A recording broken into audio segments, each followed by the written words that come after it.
Hello, it's Friday on Main Street Sports Today, presented by Mid-Tennessee Bone and Joint. We're having a good time here as we are getting ready for the weekend ahead of sports, and there's a lot of great stuff happening this weekend, some crazy things happening today, and we've got it all for you right here over the next 2 hours of sports talk. I'm Chris Yao, he's Maurice Patton, and Mo, this week, man, you said it earlier in our meeting earlier that we have been drinking from a fire hose. We have been drinking water from a fire hose all week long, and today is no exception. None at all. I mean, we had a run of show.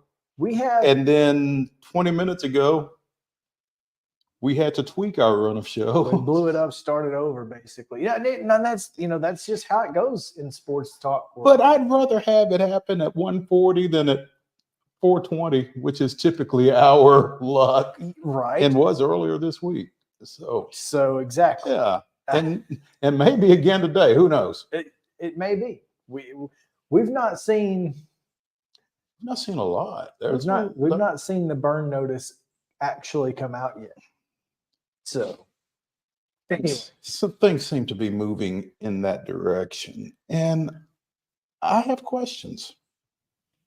There are plenty of questions to ask. Here is what we have for you today for now. That's right. Omaha. Check it off.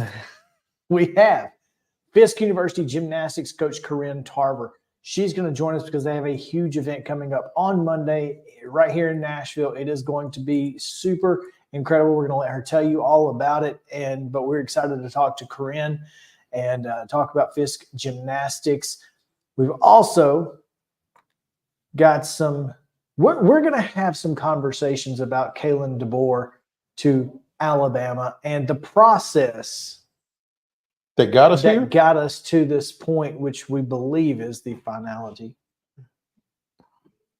Greg Byrne hopes it is.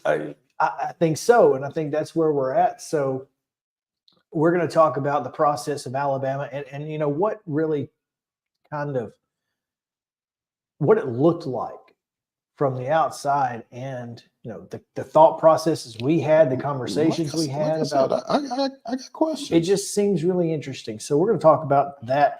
We're also going to, of course, talk to Terry McCormick. We've got your daily Titans report. There's a lot of NFL news that is going down. Coaching moves, of course. Playoffs start tomorrow. They'll be happening Saturday, Sunday, Monday, and it's just going to be a lot to get to. And of course, we're going to talk to Christopher Gabriel about Kalen DeBoer. Obviously, Christopher has spent some time with Kalen DeBoer when he was in Fresno, head coach of the Bulldogs.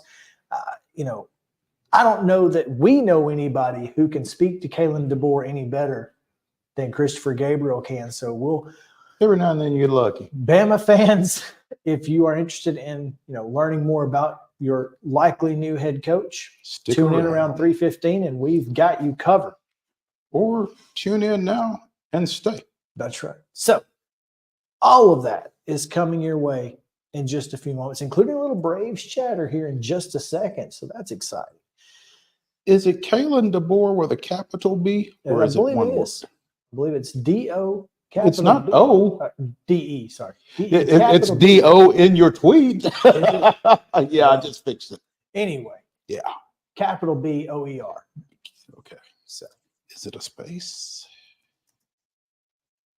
No. It's one word. One word. 2 caps. There we go. With an E. Gotcha. All right. So there we go. All of that. We're straight now. Coming your way just a moment. But before we do anything else, of course, it is Friday.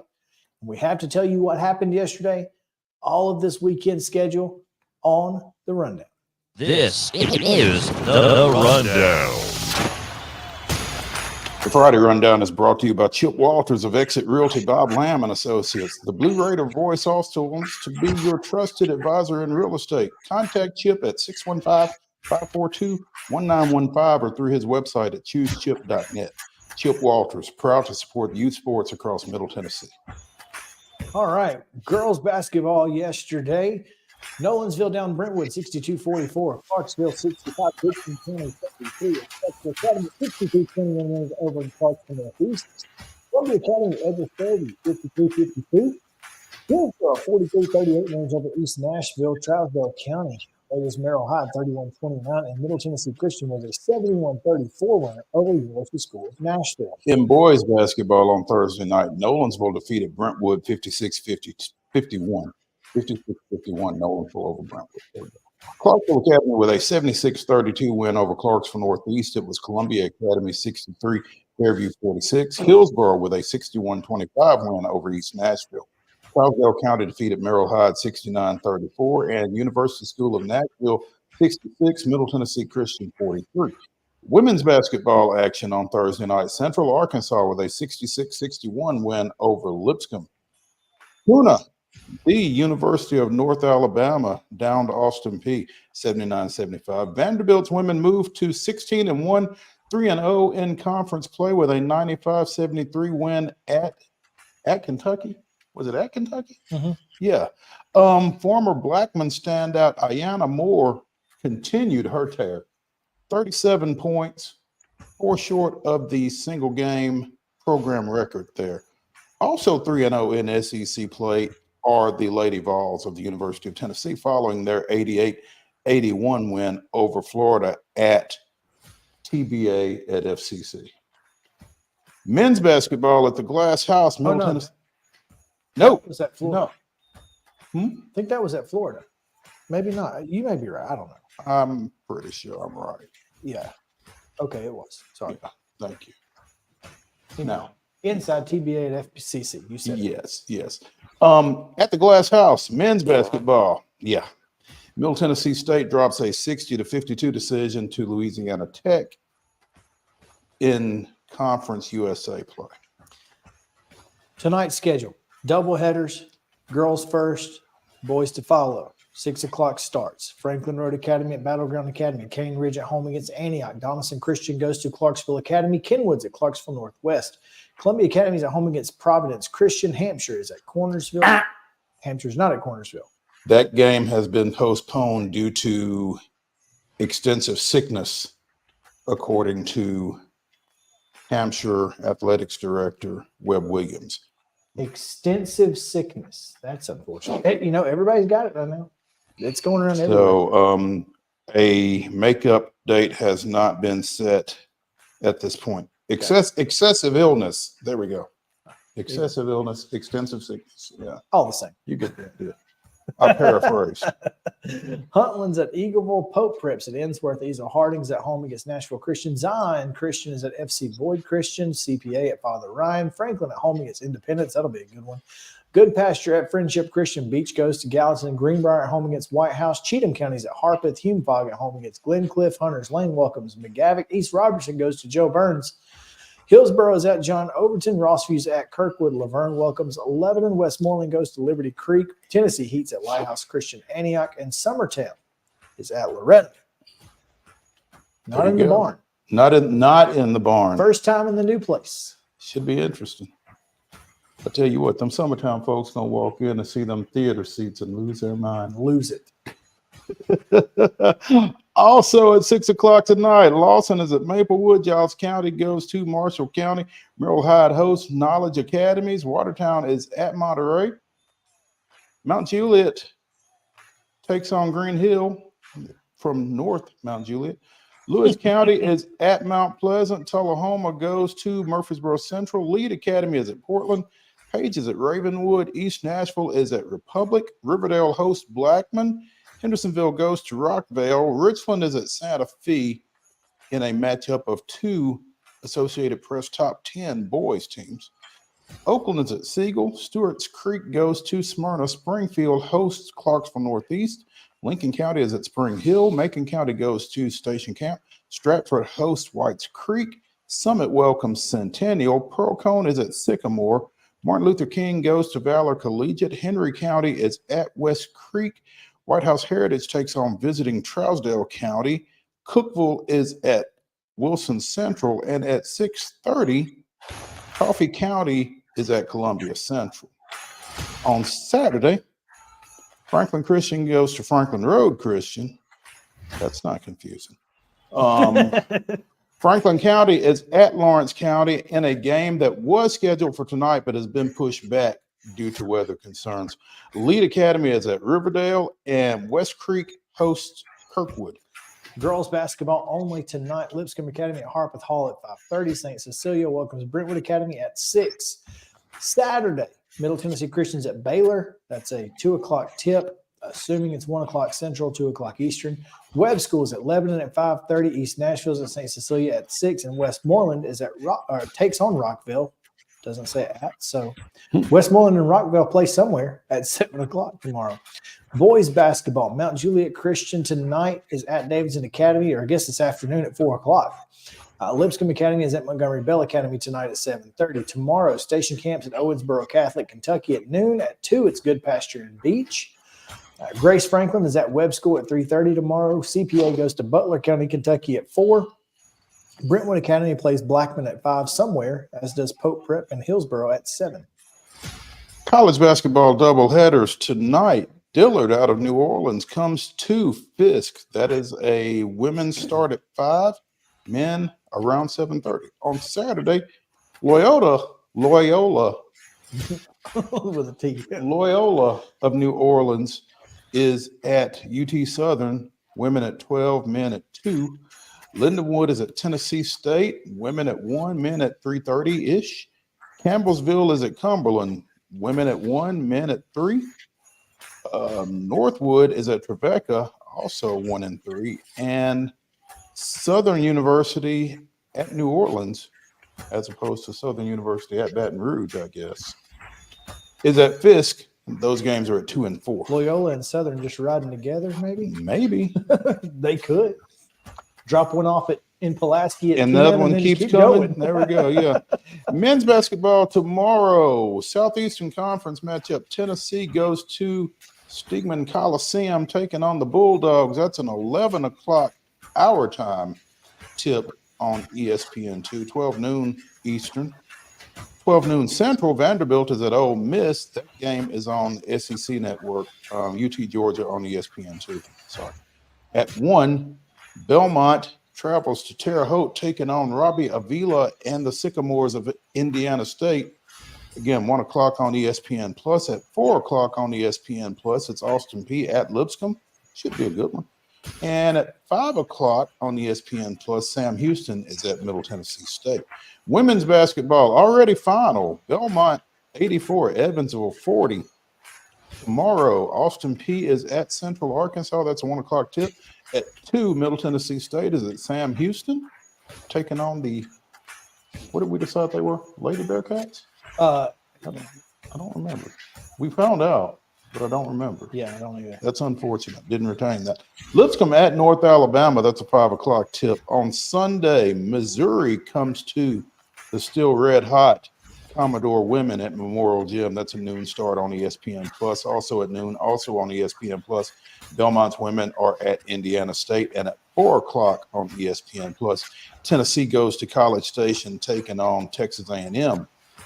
On the ice, the Predators are at Dallas tonight. That's a 7 o'clock puck drop on the NHL network. And quick turnaround, but at least they'll be coming home, taking on the Islanders at Bridgestone Arena tomorrow night, 7 o'clock, Valley Sports South. In the association, the Grizzlies at home for back-to-backs. Clippers tonight, Knicks tomorrow night. Both 7 o'clock starts, both on Valley Sports Southeast. That is your rundown.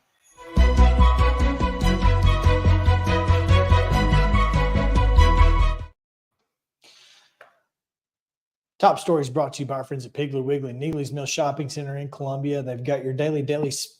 I said it right.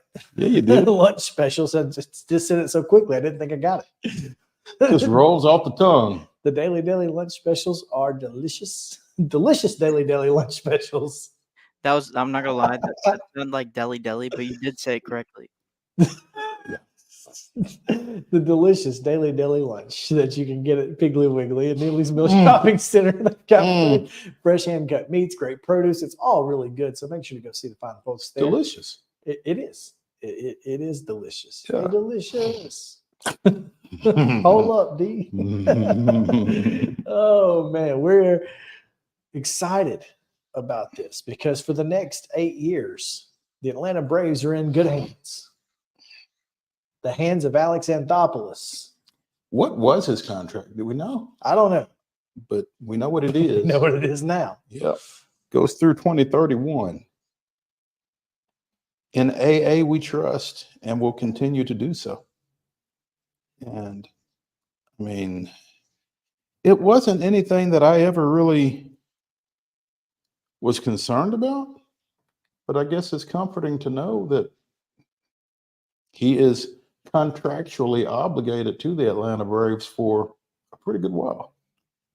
Cannot tell you how relieving it is to know that the Braves will not have to worry about their general manager position until 2031, if not before that. And, you know, it has been incredible what Alex Anthopoulos has been able to do in one post copy with even some strings tied around his waist. Absolutely. Around his waist, around his hands. Everywhere. Yeah, he was pretty well shackled coming out of the John Coppolella reign. And yet, obviously, the 2021 trade deadline will loom forever. let me ask you something. I thought about this a couple of weeks ago for some reason. Duvall, Peterson, Soler were all those shift on the fly moves that were made in 2021 that keyed that World Series championship season. Which one was most important? Because they all get talked about in concert. Duvall, Soler, Peterson. Which one would we not have won it without? Jock. Period. Think. It was the attitude change. It was getting out of the business trip every single time you go out, Freddie Freeman mentality that pushed them over the edge. We just might be those. That's exactly what it was. That's fair. If you take Jock off that team, I think they're an NLCS, 7-game NLCS go, just like the year before in 2020. Again, I don't know that they get over the hump against the Dodgers without his mentality, without his confidence, the way that the swagger he brought to the team, I don't think Eddie Rosario does what he did in the NLCS. That's right. It was Rosario, not Duvall. Duvall was earlier. Duvall. It was Rosario, Soler, and Peterson. Duvall was on the team. My bad. But Rosario doesn't be the NLCS without, just that. You saw what happened to him post-Jock. I mean, he just didn't have the same swag. He didn't have the same demeanor. And I think Soler brought a little bit of that, but I think Soler's was more driven by performance than just strictly having – I like to think of the major league. Mm-hmm. That's, that's what I feel like Jock brought to the team. Okay. And without that, I don't think they win the World Series. Okay. Now, on the field, it was Jorge Soler. Because he tied the game, or did he hit the go-ahead? He hit the go-ahead. Back with Dansby. Mm-hmm. He hit the home run that probably won the World Series in the third inning in Houston. I mean, and he filled that left. He allowed us to not have to play Marcell Ozuna. And I think that was really the key for them. So, yeah, on the field, probably Soler, but overall, Jock. Here's the question that I have. Mm-hmm. Who's the best general manager in Braves history?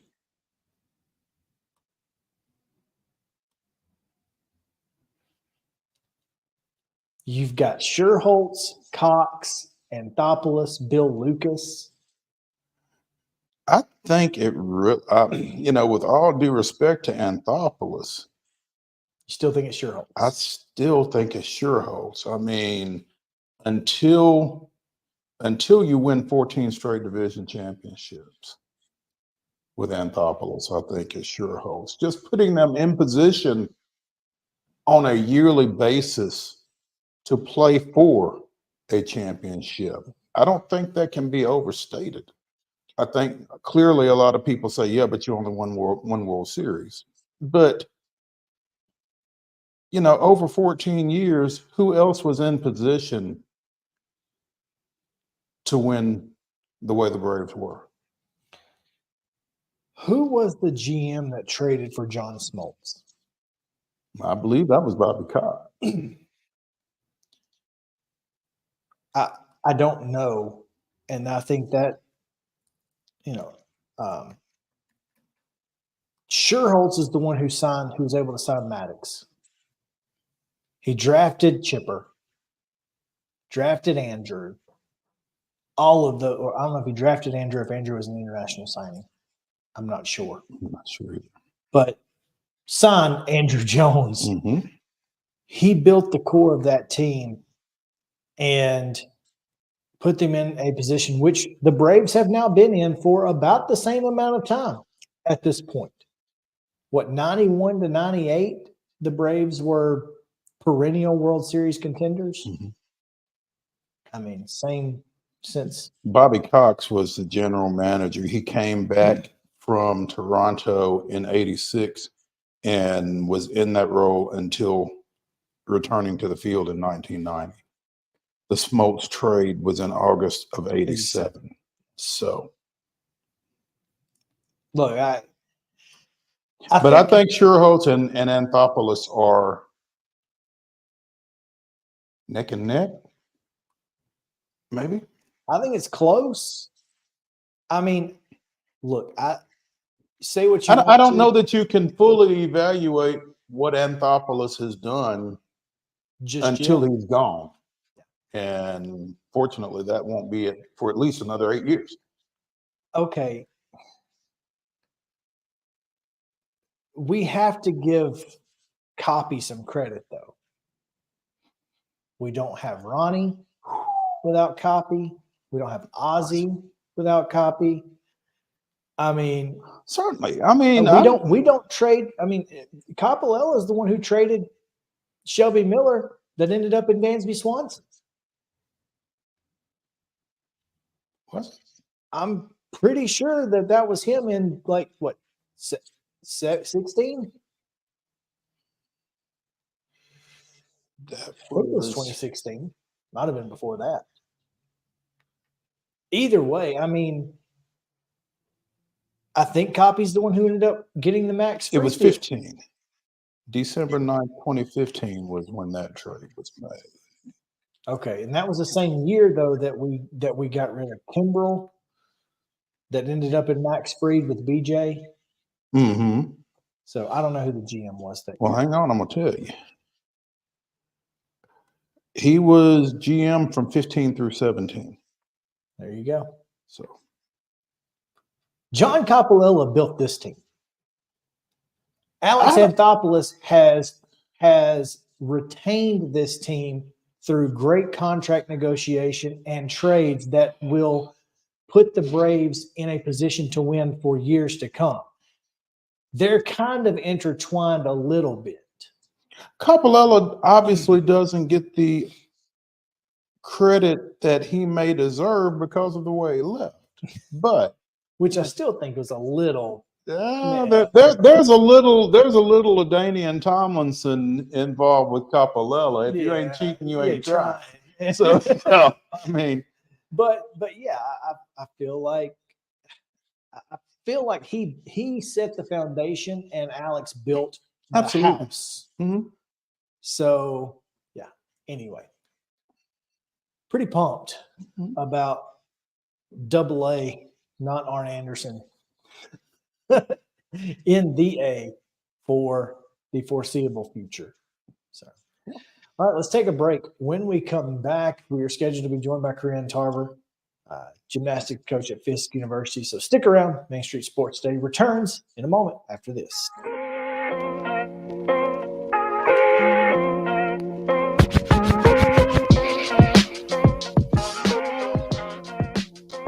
Mid-Tennessee Bone and Joint treats your orthopedic injuries and existing conditions. Our trained physicians will get you back in the game faster. Contact us at 931-381-2663 or www.mtbj.net. With Lee Company technology, the best handymen are hands-off. Lee Company techs have been using visual findings and other smart technology tools for years to add transparency and virtually take customers along. You see what we see, whether we're in a crawl space or on a roof. With Lee Company, technology helps us help you, no matter what's happening in the world or at your house.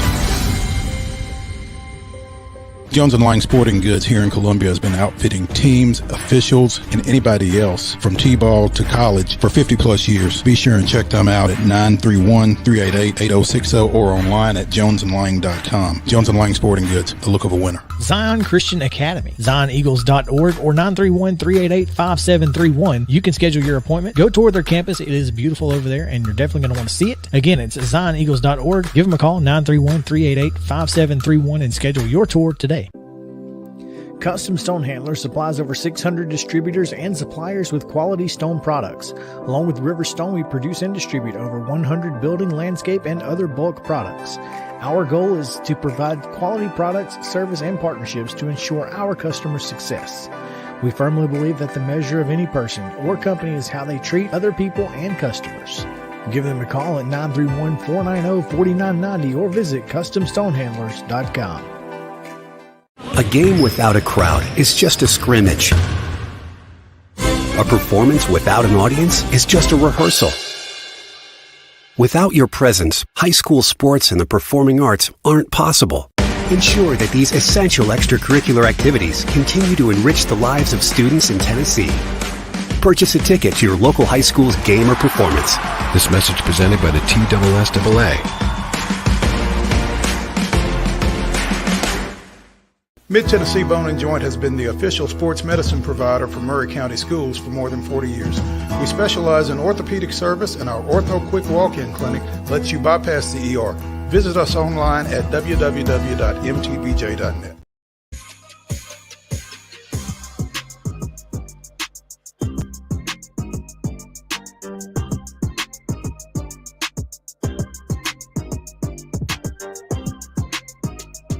Welcome back in Main Street Sports Day, presented by Mid-Tennessee Bone and Joint. Chris Yao, Mo Patton here with you on this weekend update edition, Friday edition of Main Street Sports Today. We are presented by Mid-Tennessee Bone and Joint, live from the Lee Company studio.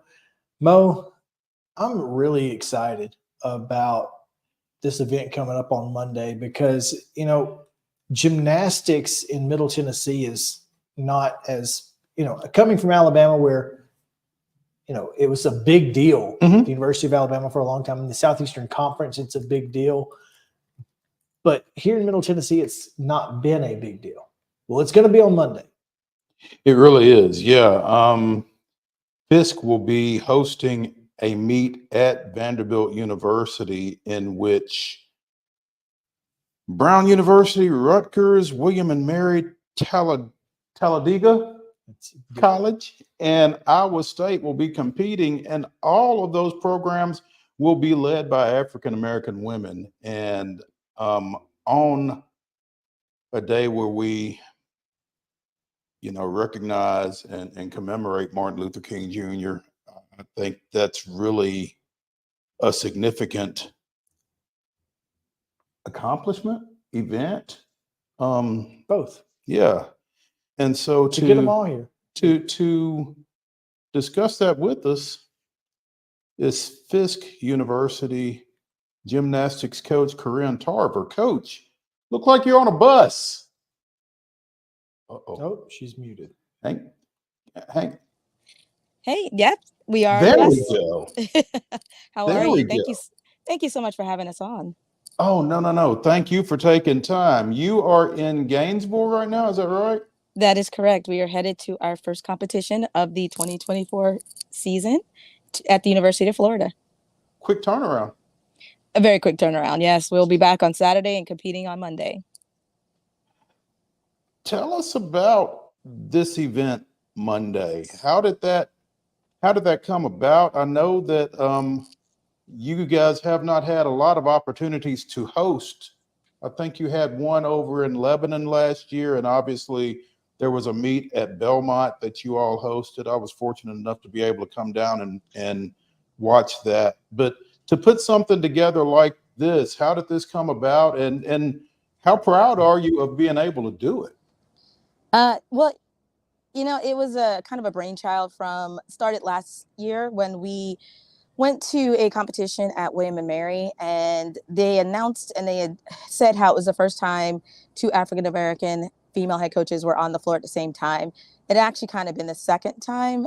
They were mistaken in that statement, but it made me think, that this is such a cool thing to have, on the floor, head to head, African-American head coaches. So I started thinking about, at the time there were 4 head coaches, female head coaches. And I thought, wouldn't that be great to do a meet that was just all African-American head coaches? So I approached the other coaches from Rutgers and Brown and William and Mary and said, hey, I have this idea. What do you think about it? And they jumped on it. And then Talladega hired their coach, and then Iowa State. So I thought, if we're going to do this, we got to include everyone. So I contacted them as well, and they too just jumped on the opportunity and said, this is something that needs to be done. What I love about it is the level of competition from Talladega College, which is certainly not at the level of Iowa State and Rutgers, and then you got Fisk, Brown, William and Mary. It just seems like it brings together an opportunity for some of these colleges who would never get to participate against teams from the Big 10 and Big 12 to get that opportunity, and that's a big deal. And kind of Sorry, the sound went out. Oh, there we go. So basically my point is that, the competition, the different levels of competition who will be represented, it's cool for those gymnasts at Talladega to be able to compete against Iowa State, in a high level gymnastics program. Believe it or not, in sport gymnastics, it's pretty diverse in the sense that a Division III school could be in a competition with a Division I school. We don't separate like they do in other sports like basketball or football. So it is actually not uncommon to find a competition that has the different types of levels. But I love that this competition has pretty much the full spectrum of types of schools. So you have an HBCU on like one end of a spectrum, and then you have like an Ivy League on another end of a spectrum. They're just very, very different types of schools. So I love that we can bring them all together to make it, you know, that much better, and to really just have all of them on the floor at the same time. How did Vanderbilt get involved in this? Why was Vanderbilt the choice of venue? Well, we have one of our administrators here at FISK. He used to work at Vanderbilt way back in the day, and so he contacted one of the people he knew, and I'm sorry, it looks like you guys are disconnected. We can hear you. We can hear you. And your I think it's GPS. on. We got you, Coach. I'm sorry. Well, you guys, okay, we good now? Yeah, we can hear you fine. Oh, I'm sorry. I wouldn't have stopped if I knew that. Sorry. Well, That's so we have an okay. administrator here at FISK who used to work at Vanderbilt.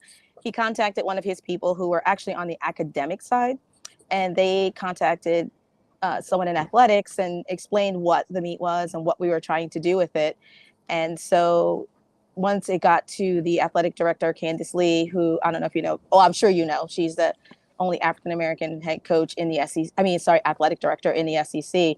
So she just was like, yes, we want you guys to host it here. And they literally opened every resource they had to us. They have given us help in every way imaginable. And we are so appreciative of everything that they have done for us.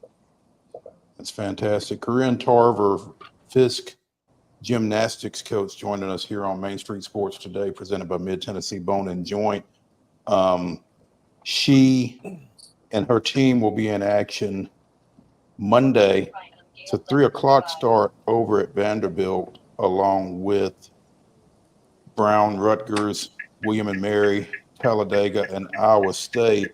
Coach, I'm intrigued by that start time because like I said, I was able to come to your meet over at Belmont last year against Greenville University, and it felt like to me a fantastic turnout. I don't know what your perception of it was, but I'm wondering, I know Monday is a holiday. What feedback are you getting to this point about, what kind of turnout y'all are expecting? Ticket sales are actually pretty good. I think the threat of the coming weather may be having some people to hold off and do a wait and see kind of situation, because we think a lot of people, if it's something that is doable, are gonna end up buying tickets at the door. So we're hoping to get at least 5,000 people in the stands. We've sold close to 2,500. No, actually, I'm not sure if we're close to 3,000 tickets at this point in time. So that's fantastic. That is awesome. That is awesome. Obviously, Morgan Price is back. yes. Don't leave home without her, I don't guess. No, hopefully never. But besides Morgan, who are some other folks that you're excited to get on the floor in this environment on Monday? Oh, we have so many. I mean, I don't even know if I could name them all, because we have 10 new incoming students this year between freshmen and transfers. So we have a lot of new faces. We have a lot of all the other faces are returning. So it's going to be exciting. It's going to be new and old, a good mixture. So I think those of you that have watched the team last year will be very excited to see the ones coming back, and those who've never seen us before are just going to get some amazing gymnastics from Fisk University. Well, we're certainly looking forward to this event, and of course, good luck against Florida tonight, and be safe coming home. Look forward to seeing you at Memorial Gymnasium on Monday. Thank you so much, and I look forward to seeing you guys. Thanks, Coach. That's Corinne Tarver, Fisk University gymnastics coach, and again, 3 o'clock. 3 o'clock afternoon. Yeah, that it's pretty exciting. I'm telling you, it's going to be one of the coolest things.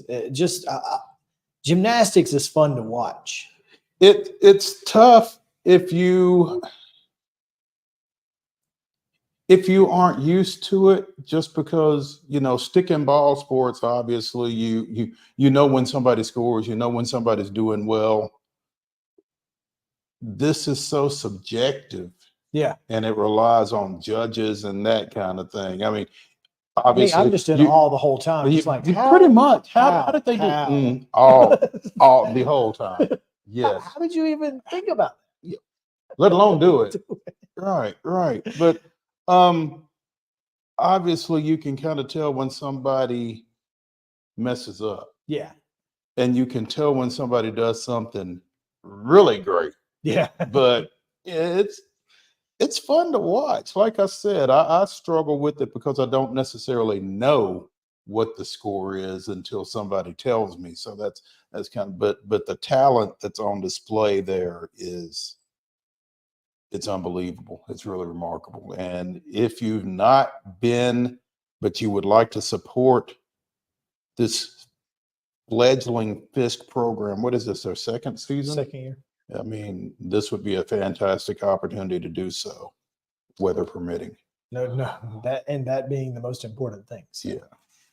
Be safe. All right, we're going to take a break. When we come back, Alabama it appears that they have hired Kalen DeBoer. We've not seen a burn notice, but we have seen Chris Lowe, and Chris Lowe is usually right. So we're going to go with that. He might be the closest thing to a blue box. Exactly. So we'll talk more about Alabama football right after this. Stick around.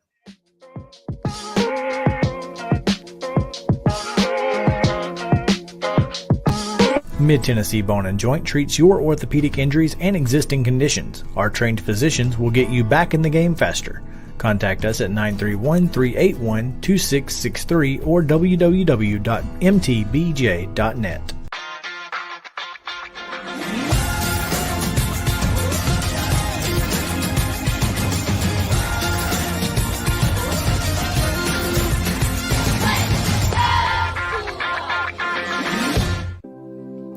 Custom Stone Handlers supplies over 600 distributors and suppliers with quality stone products. Along with River Stone, we produce and distribute over 100 building, landscape, and other bulk products. Our goal is to provide quality products, service, and partnerships to ensure our customers' success. We firmly believe that the measure of any person or company is how they treat other people and customers. Give them a call at 931-490-4990 or visit CustomStonehandlers.com. A game without a crowd is just a scrimmage. A performance without an audience is just a rehearsal. Without your presence, high school sports and the performing arts aren't possible.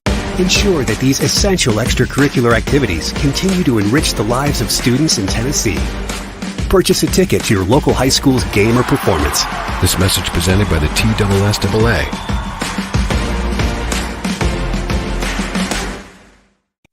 With Lee Company technology, the best handymen are hands-off. Lee Company techs have been using visual findings and other smart technology tools for years to add transparency and virtually take customers along. You see what we see, whether we're in a crawl space or on a roof. With Lee Company, technology helps us help you, no matter what's happening in the world or at your house. Piggly Wiggly, located in Neely's Mill Shopping Center, is Columbia's locally owned and operated Cost Plus 10 grocery store dedicated to serving the community with low prices and smiling faces. Piggly Wiggly offers fresh, hand-cut meats daily as well as daily hot plate lunches from their deli counter. You're certain to see smiling faces and a helping hand when you're here at Piggly Wiggly. Come by and check out our fresh produce, high-quality meats, and more. Down home, down the street, we'll see you at the Pig. Mid-Tennessee Bone and Joint has been the official sports medicine provider for Murray County Schools for more than 40 years. We specialize in orthopedic service, and our Ortho Quick Walk-In Clinic lets you bypass the ER. Visit us online at www.mtbj.net.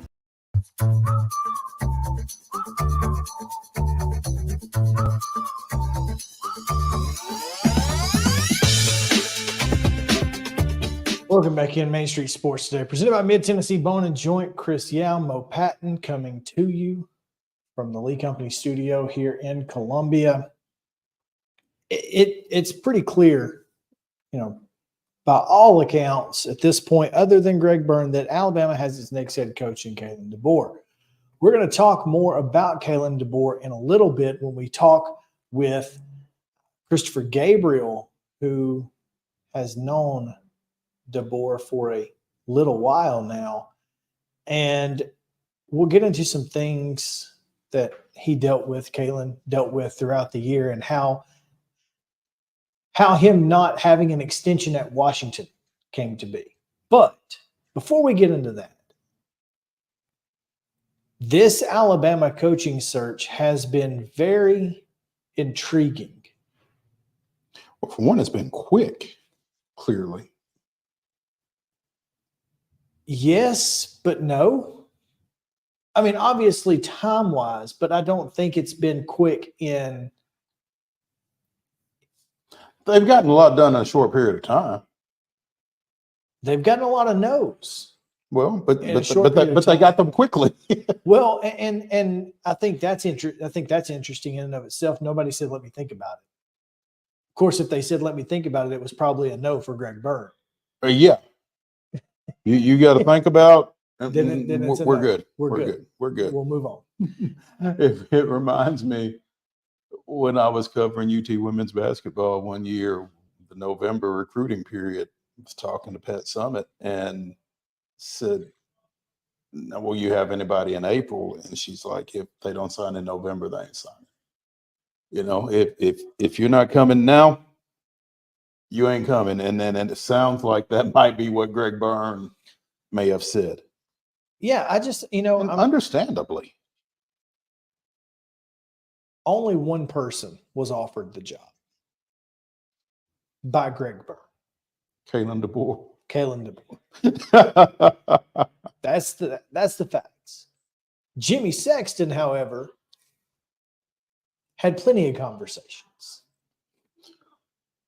From the football offices. at the Mount Moore Athletic Complex. No, That's amazing to me. He just set up shop. well, I you're mean- gonna hire somebody. I got now. Which one is it going to be? All right. Well, I got their numbers anyway. Let's just let go. me me cut down on your work. Here. Greg wants to talk to you. Hey, do you want to talk to Greg Byrne? No? Okay. Okay. Cool. You know what I mean? Yeah. And so, but this is the interesting part. I said yesterday that Alabama was it was a handful of programs who could poach a coach from a similar level program. I don't know that Washington Is a similar fits level that program. but I think Kalen DeBoer fits the level of coach that they were after in, talking about Sark, Kiffin, Norvell, etc. Kiffin. Mm-hmm. Where was he in this? Was he in this? According to, and again, there's no video, there's no face in this video. Don't tell me he was seen in Tuscaloosa. There was a video of a person that sounds like Lane Kiffin talking on a speakerphone to someone who sounds like Jimmy Sexton, denying the job, turning down the job, saying no to the University of Alabama. That's timing for Kiffin. interesting because It's bad timing for Kiffin with all the transfers. it is, but does that matter? I think for you to have credibility going forward in the portal, it would be really hard for you to leave those guys. Who are you going to leave Alabama to go coach? That's what you say. That's what you tell people recruits. But I'm asking you, who are you going to leave? If I leave Ole Miss to go to Alabama, who am I going to leave Alabama to go to for credibility in the portal to be a concern? I know that's exactly what you say, but it's Lane Kiffin. He's left places in the middle of the night before. And I know dream job, blah, blah, all that. Lane Kiffin has a history. And that's all I'm going to say. You still ain't answered my question. I understand what you're saying. I don't think there's a, but you can't say that to me because I'm not a West Coast guy. I'm a Southeastern Conference guy. He ain't going back to the West Coast. He tried that once. It didn't work. But I mean, does he want to go to Washington? I don't know. Can't imagine he would. I'm just saying I'm not that guy. So Alabama is the spot, right? And that's what you tell recruits, and that's what he would tell recruits. And I get all of that, but boy, everybody else is going to be saying, how do you know? He might sign you now and leave tomorrow. He's done it twice. I think more realistically, maybe he feels like he can beat Alabama and whoever their new coach is. So here's Lane Kiffin's situation. Lane Kiffin's situation is very simple. How many times have we said it? You can go somewhere and be a guy, or you can stay somewhere And be the guy. and be the guy. And there ain't any statues of coaches on the campus At the University of Mississippi. University of Mississippi. And I think being the guy, this will be a news flash.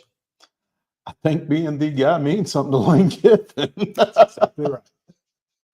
I think that's why. I think that's why he stays at Ole Miss. He can now compete at the highest level at Ole Miss. He's got solid NIL backing. He's got the ability to win in the transfer portal. He has every resource he needs to be the most important person outside of Archie Manning in the history of Ole Miss. And that's a pretty big deal for a guy with an ego like Lane Kiffin's. I mean, that's just it. So that's why I think Lane Kiffin is not the guy. Okay. I don't know why Steve Sarkisian's not the guy. I feel like Sark was probably the first person they called. You feel like Sark was probably the first person they called, even though Dan Lanning was in Tuscaloosa on Wednesday night? I think they called Lanning, but I still think Sark was the first person they called. And the reason I say that is because of obviously his history with Nick Saban and his having just come off of a season where he beat Alabama. And rumors are that Sark and the PBT at Texas aren't really getting along very well. So this might have been a soft landing for Sark. It could have been. What are they upset with him about? Just because it's Texas and nothing is ever good enough. And, you know, I think that's their problem. Nothing's ever going to be good enough, no matter what. I mean, well, they need to get that fixed. Exactly. So Sark says, "Sorry, guys. You know, any other time, probably okay with it. Right now, I can't do it." And what is this? Do you think? How long has he been at Texas?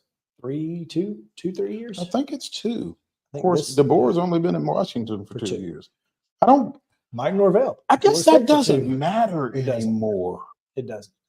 Well, I mean, now that players can kind of get that free transfer and they don't really have to worry about, you know, they can go with you, you know, and you don't have to sit out, you know. So there's a lot of ways that helps coaches be able to justify that. I'm surprised that Mike Norvell, if he was called, said no. I don't know that he was called. I don't know that he was even an option. He has certainly been mentioned heavily in the process. I don't know either. Was DeBoer option 3 or 4? Well, I mean, if it's Lanning, Sarkisian, Norvell, Kiffin. I don't think it was. I think Norvell. I don't think it was Norvell. I think DeBoer was before Norvell. Then he's I don't know fourth. that, but that's what I'm thinking. I think Norvell was a last option on the list. I don't know that. I have no. That's just. Sarkisian just finished his third season at Texas.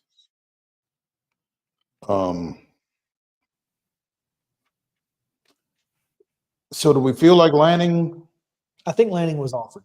Well, offered as much as Sarkisian, Kiffin, Norvell, maybe. So DeBoer is your fourth or fifth choice, which is still a good choice. It's a great choice. As coaches will sometimes tell you, I don't care what choice I was because I was the right choice. And you know, it's tough to argue with DeBoer if it plays out the way we certainly anticipate it will. But, you know, if you're Alabama, if you're Greg Byrne, you know, did you identify the wrong guys to start with? Doesn't matter. You just work in the process. Well, I mean, how does it go? You have to remember this. 2 of those 3 guys they called only got the jobs they got because of the time they spent at Alabama. And they just so happened to get really good jobs. If Steve Sarkisian had left Alabama's offensive coordinator position to go to Iowa State, he'd be the head coach at Alabama today. But he went to Texas. That's not a place you leave on your own most of the time. Which is all the more reason to leave on your own. There's that. You know, you can stay too long. As we have said enough times on this show to put it on a sticker. We've not done any stickers in a while. Might be time for one. And then, you know, Lane Kiffin again. I don't know that Ole Miss was a fantastic job when he took it, but he's made it. Right. He's made it a top 10, perennial top 10 job, you know, with his recruiting ability. So you have to give him credit for that. Who was the third guy? Lanning. I think Lanning is probably. I'm surprised Dan Lanning didn't take the job. After 2 years at Oregon. I'm surprised that he wants to coach in the Big Ten for whatever reason. It's funny. Other than it's going to be easier to win in the Big Ten than it is going to be to win in the SEC. In the SEC with Texas and Oklahoma. Correct. I saw a tweet earlier about DeBoer looking up and realizing all the road trips Washington was going to have and realizing that Alabama doesn't travel outside of the Central Time Zone for any of its road games, and said, "Yes, please." I mean that, and I think that's part of it. You know, you look at the difficulty of that schedule, not necessarily the teams on the schedule, but the travel that's involved with being in the Big Ten is tough. And folks are going to realize that. And how much sustained success can you have at Washington realistically?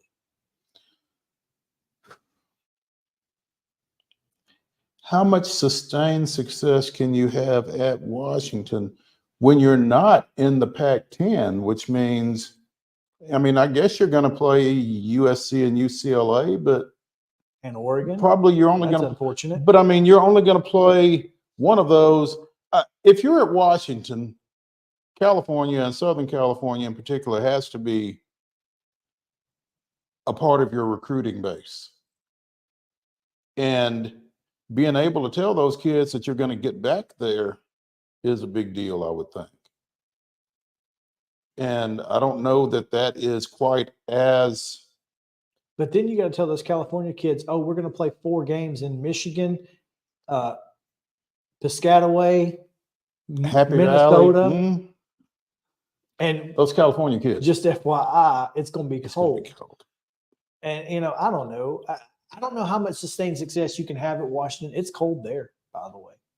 It's just a little different kind of cold. It's wet there, too. It is very wet there. So, I mean, look, I think Kalen DeBoer was a fantastic choice as far as football coaches go. I don't know that he's going to be able to recruit at the level he's going to need to recruit in the Southeastern Conference. But as so many people have said, Nick Saban didn't have Southeastern ties when he came to LSU.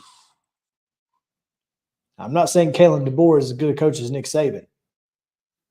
Well, but as you know, we talked to Tobias Wilburn earlier this week, who covered Auburn, and saw the Brian Harsin debacle. Former Boise State coach Brian Harsin. No, it's not. It's not Brian Harsin. But I mean, that where he's from and what his recruiting abilities are in a different part of the country than he has ever dealt with certainly has to be mentioned. He clearly had an answer for Greg Byrne when that question was brought up, didn't he? Apparently. So we're going to talk more about Kalen DeBoer specifically when we talk with Christopher Gabriel here in about 15 minutes. But first, we're going to take a break. Terry McCormick is going to talk Titans right after this. Stick around. Main Street Sports Today, presented by Mid-Tennessee Bone and Joint, returns in a moment.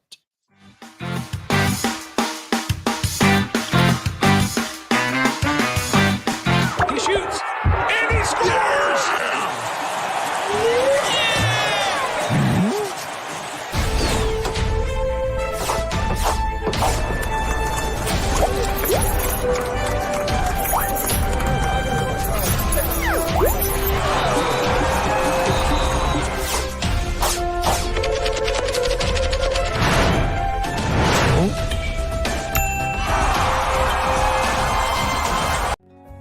Since 1975, Mid-Tennessee Bone and Joint Clinic has treated the orthopedic needs of Middle Tennessee residents. The trained physicians provide surgical options and minimally invasive options to treat all orthopedic needs. The walk-in clinic, OrthoQuick, helps you bypass the ER while treating sports injuries and acute needs Monday through Saturday. Visit MTBJ online at mtbj.net or on social media at Mid-Tennessee Bone Joint Clinic.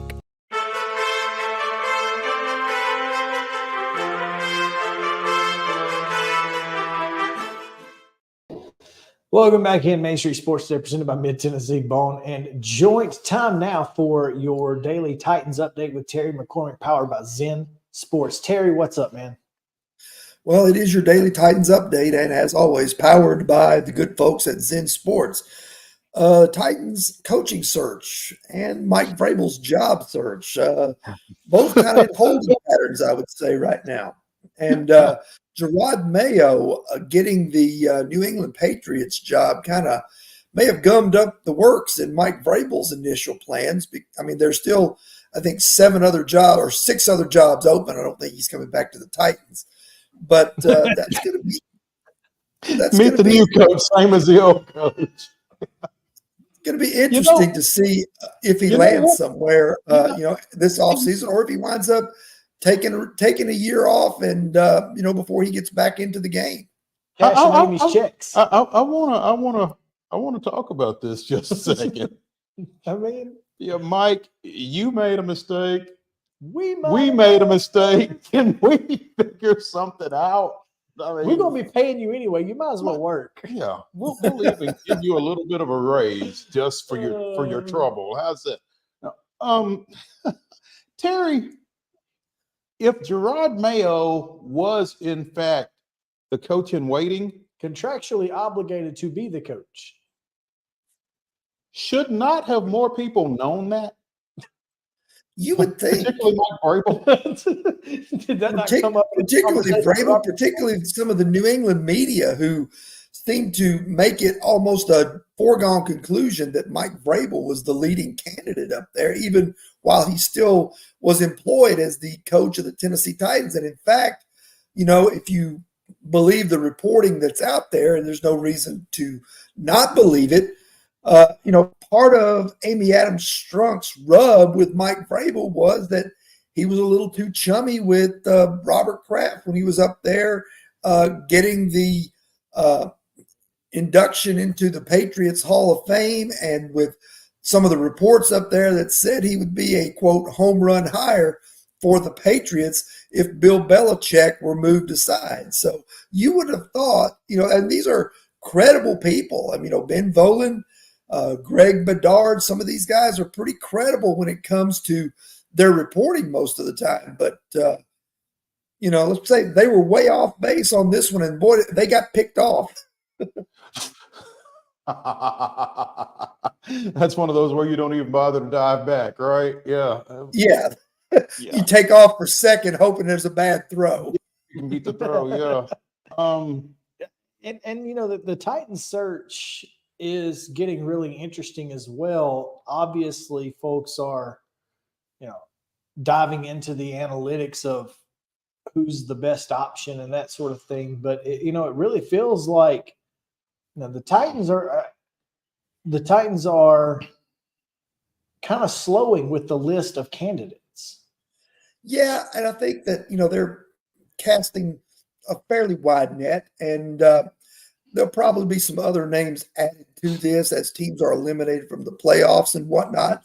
Now, I reached out to some media friends and acquaintances that I know in some of these areas. I reached out in Houston to get the feeling there on Bobby Slowick.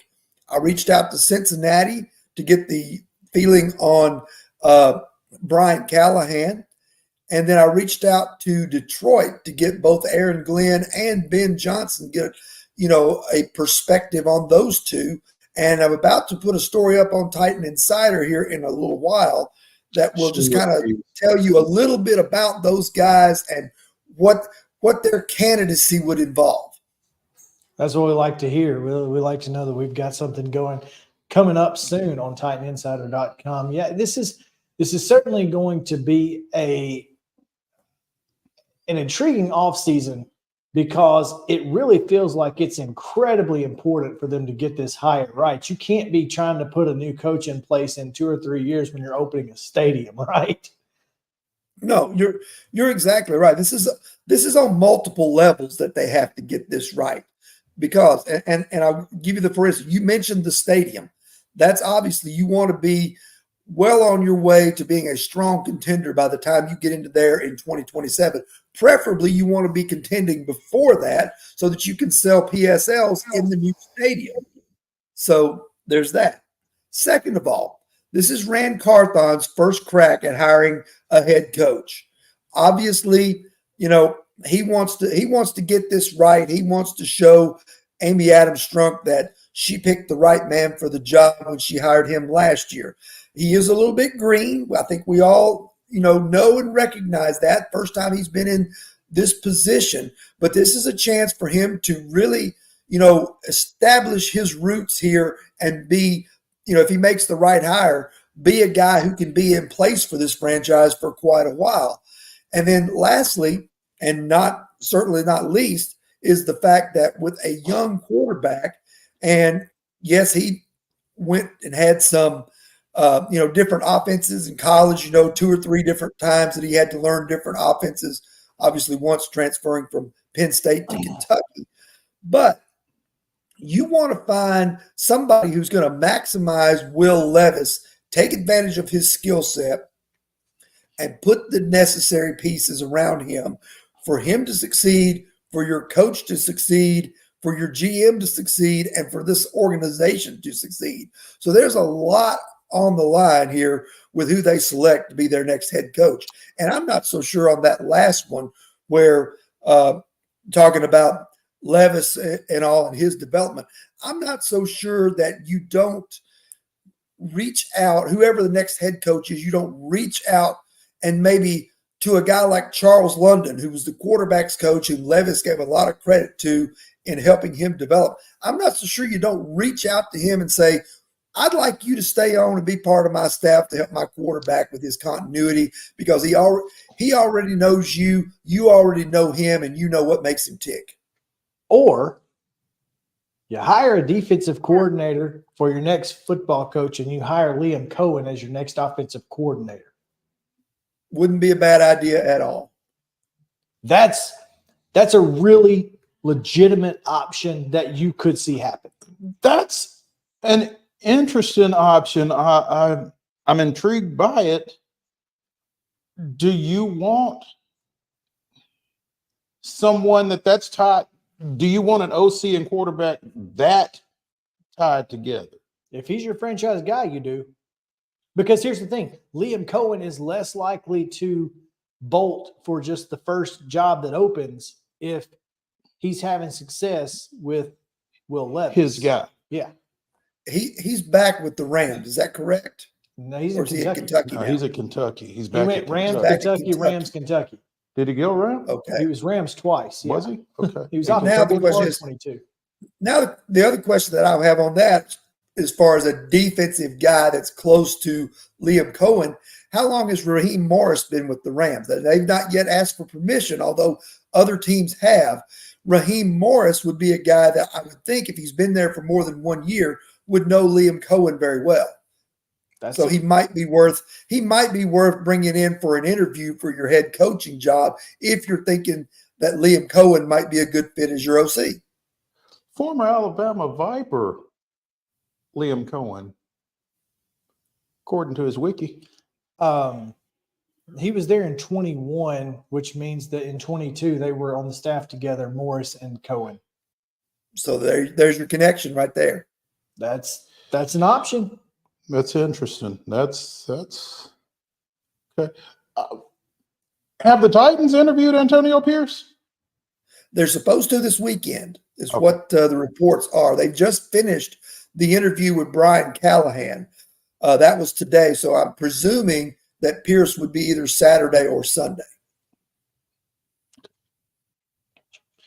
I'm also intrigued by him.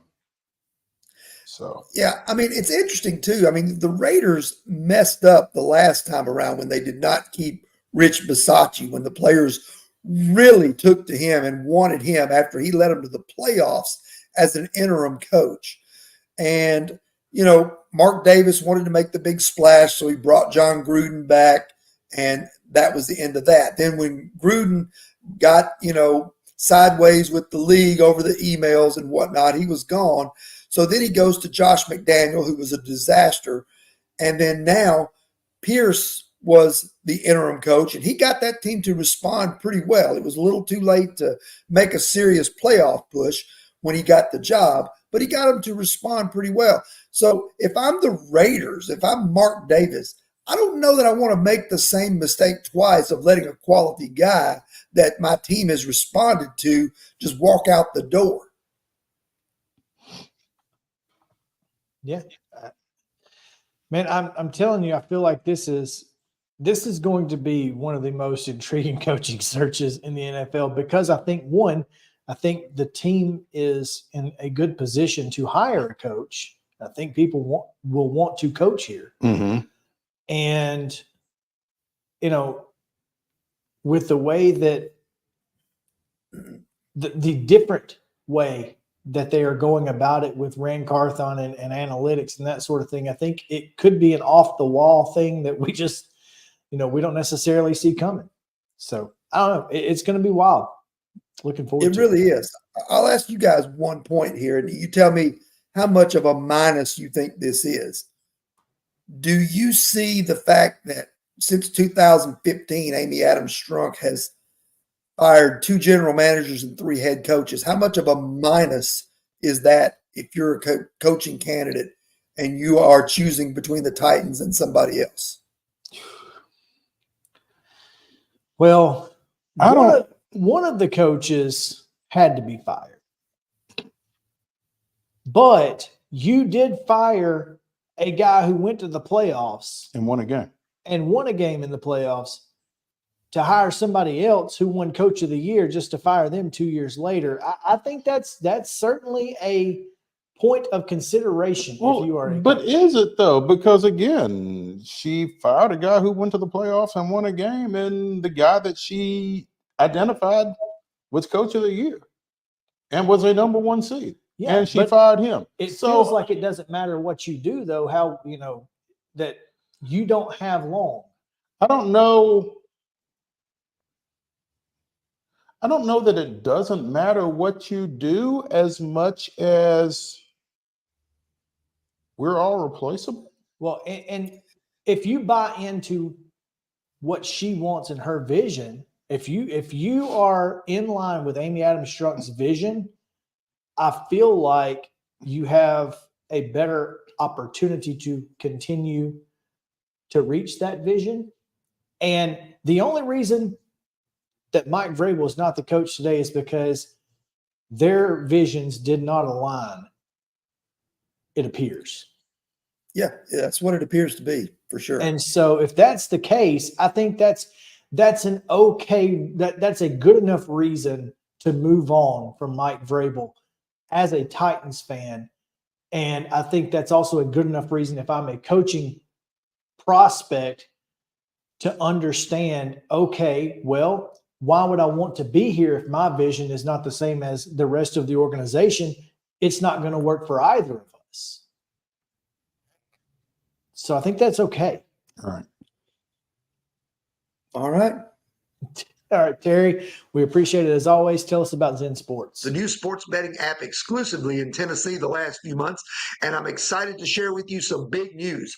Now, when you sign up for a Zen Sports account, you will receive up to a $1,000 no danger first wager. That's right. When you place your first bet in Zen Sports with up to plus 500 odds, you can be reimbursed for the amount of your bet up to a $1,000 maximum within 24 hours if the bet loses. And there's more good news. Zen Sports is rolling out its brand new VIP rewards program. This new VIP rewards program will allow top-tier customers to earn more bonuses, comps, and perks. The VIP program is by invite only, so if you feel your Zen Sports play qualifies for VIP consideration, please check out the program details and apply at zensports.com/VIP. No other sportsbook will offer you a premier sports betting experience with 24/7 top-tier customer support and faster withdrawals than Zen Sports. So what are you waiting for? Get going and download their app at zensports.com today. Zen Sports, betting just got better. Gambling problem? Call 1-800-889-9789. Terms and conditions apply. Must be 21 and older and in Tennessee to bet. Smiles. These are the healthy smiles of real Delta Dental members. Folks with access to the nation's largest network of dentists and low-deductible plans with 100% preventive care coverage, all backed by over 65 years of expertise. Go online or give us a call to learn about affordable individual plans that meet your needs. 1-855-844-0445. This holiday season, the largest lantern festival in the country returns to Nashville Zoo. Witness more than 1,000 handcrafted Chinese lanterns featuring brand new designs, including towering mythical beasts, a life-sized Santa's workshop, and a 100-foot-long dragon. Welcome back to Zoolumination at Nashville Zoo. Bigger, brighter, and better than ever.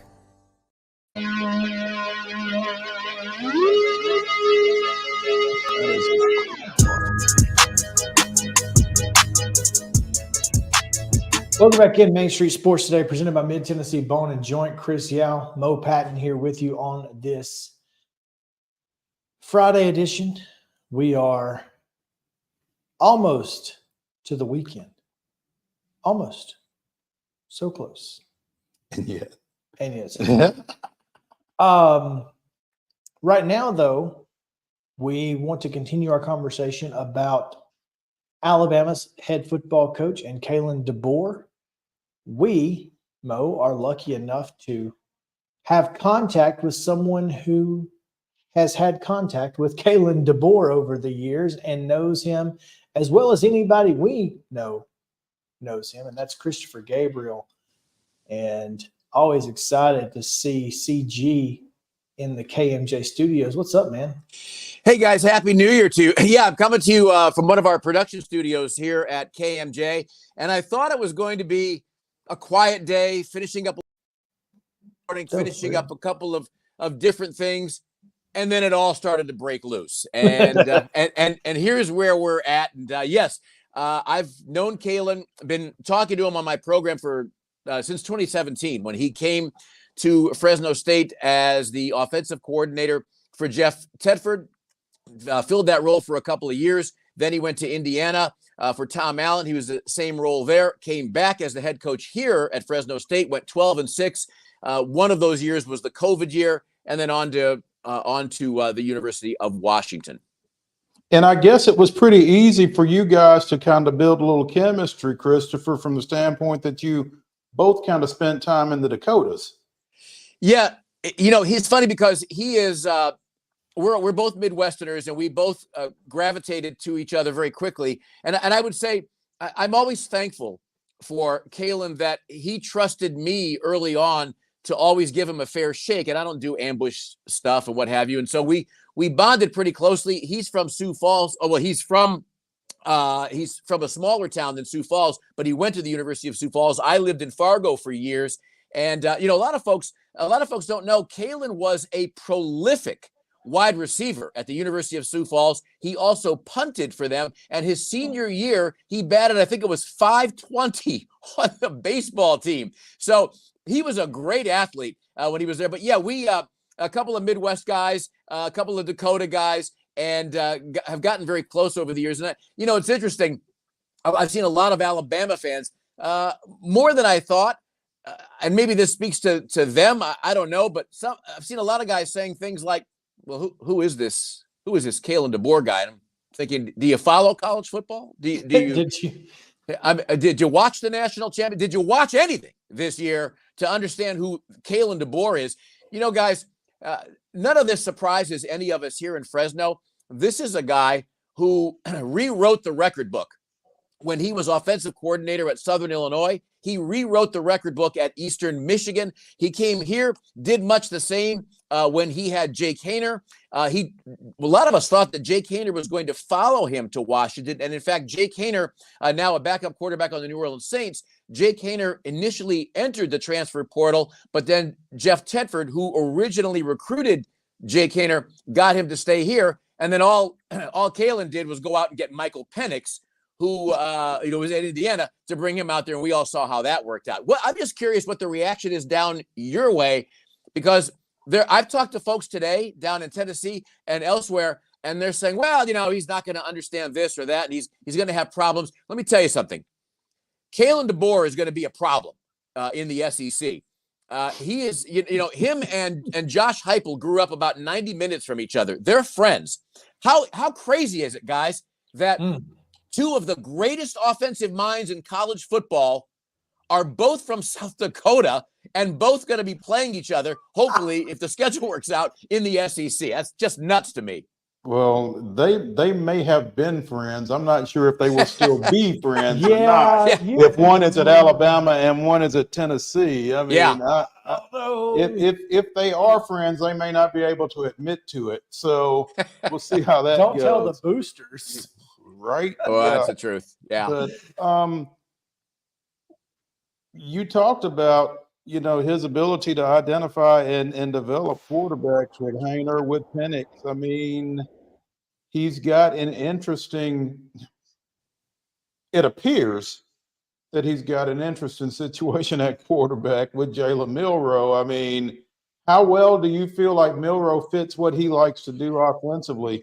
Yeah, that's a great question, and I think that Milroe fits the bill for him. I do think that, as we go forward, we're probably going to see Kalen go after guys that maybe fit his bill a little bit more. But what Kalen said to me once on my program, he said, if you're a quarterback, and I'm paraphrasing now, but he said, if you're a quarterback that is looking to really pad your stats and have 15 play, 20 play drives, you're probably not the guy for me. And he said, I want a guy that is going to get the ball in the end zone. And I don't care how fast we get it there, but I want it to be fast. He wants to extend the field and get it downfield. Now, what we've seen out of Washington recently in the playoffs is we saw some longer drives than you normally see. But if you watch Washington all year, you know that was a prolific offense, a fast striking offense, much like Josh Heupel in 2022. Monday night accepted. And I think that Milroe, he's that kind of quarterback. He likes guys that can move.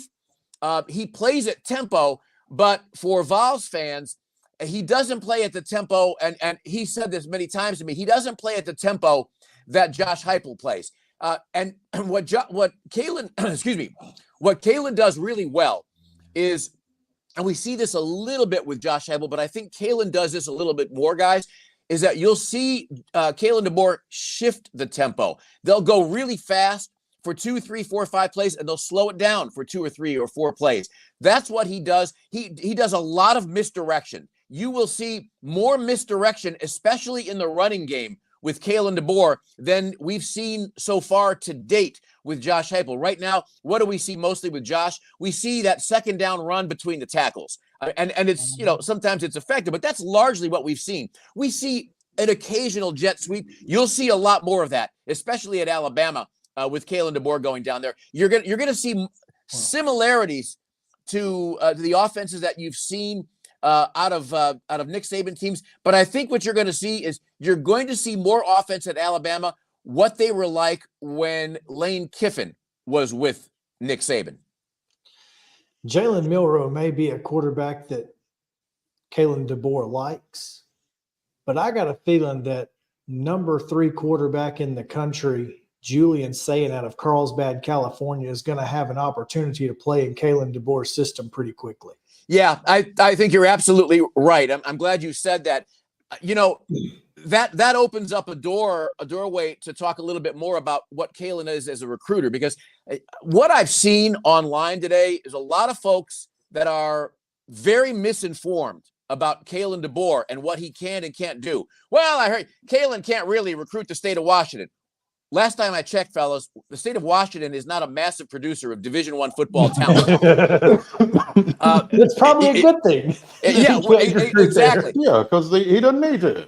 Right, exactly. Because Kalen has recruited California. He's recruited the Midwest when he was at Indiana.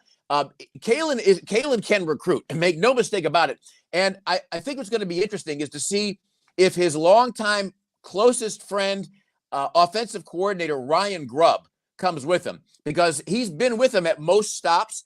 That was his first move when he got to Seattle, bringing Ryan Grubb with him. And I think that Ryan Grubb has been talked about as a possible successor to there. That, to me, would be the one reason that Ryan Grubb wouldn't accompany him to Tuscaloosa. You'll recall that Nick Saban tried to get Ryan Grubb to come down there, and the reason, and these are guys who are loyal to players. The reason Ryan Grubb didn't go to Nick Saban's staff is he had spent a lot of time talking Michael Penix into staying and not entering the draft. And, Michael Penix has had a lot of injuries, but Ryan Grubb came out and said, how can I, and how often do you hear this from college coaches, guys? How can I talk to Michael Penix and a couple other guys about the value of loyalty and about the value of staying, and then I leave? And he stayed. So what you're going to see with Kalen is a guy that really knows how to recruit. He is a better person than he is a coach. And I'm somebody who's, it's not like him and I are going out. We were here for having beers. That's not the kind of friendship we have, but we certainly have a friendship. As great a coach as he is, though, he's a better person. He is the guy for all the folks who are saying, well, he doesn't know Alabama. Alabama is going to get to know him very quickly. And let me just point out, I'm a Tennessee fan, right? I'm looking at the camera. I was wondering if this was going to challenge your allegiances. Well, no, it will not. Okay. I wish Kalen has a beautiful family. I wish the very best for him there, and I wish success for him, except when he plays Tennessee. I want none of that. I want none of that. But just wanted to make sure. Oh no! Listen, right? I'm looking at the camera the wrong way. This is it right here, baby. But he is a guy. He knows how to do the caravans. He knows how to do the shopping mall, and he knows how to kiss babies and talk. But he's not phony, fellas. And that's the thing that people down there are going to realize really quickly. This is a born and raised South Dakotan. And if you know anything about that part of the country, that is a blue collar, hardworking, depend on your neighbor, work within your community, and help other communities when they are in an ice storm, when power is out, when you need somebody to help shovel your driveway. I'm not being flippant. These are legitimate, real things that you deal with when you grew up in South Dakota, North Dakota, Minnesota, Wisconsin, and so on. And he is very much that guy who is, what do you need from me? can I help you today? That's who Kalen DeBoer is. He is one hell of a guy. And I'm listen, on a certain level, I hate that he's going to Alabama. I was praying that he would stay in Seattle. And I was saying things like, how do you trade Seattle for Tuscaloosa? Come on. But, it's a premier job. Well, then barbecue, again, baby. Barbecue, baby. Well, he can stop at Dreamland Barbecue in Birmingham and just, maybe stay there and then go back to Seattle. But, this is a point that I've discussed on the air here. Alabama is a premier destination. Well, it was under Nick Saban. I don't know that it's going to be as premier yet with Kalen DeBoer getting there until he proves his worth. And the concern for Kalen, if we kind of take the devil's advocate road here, guys, is as soon as Kalen, if he loses a game, everybody loses, right? As soon as he loses a game that he's not supposed to lose. No, he hasn't. I mean, he's 104 and 12. 104 and 12. As soon as he loses a game that he's not supposed to, I mean, the folks are going to be coming out of the woods in Muscle Shoals. I mean, it's going to be absolutely crazy. Yeah. One thing about his record, fellas, a lot of folks talk about the 67-3 that he accomplished at the University of Sioux Falls, winning 3 NAIA national championships. And it kind of makes me chuckle because folks will say, well, he did it at NAIA. That's right, he did. Nobody else was doing that at NAIA. You're playing level talent there, and he was kicking the you-know-what out of everybody. The guy is a winner. So go ahead, sorry. Josh Pate, late kick Josh, CBS, said sure. A coach told him, quote, consider how many times he's won with the second best roster on the field.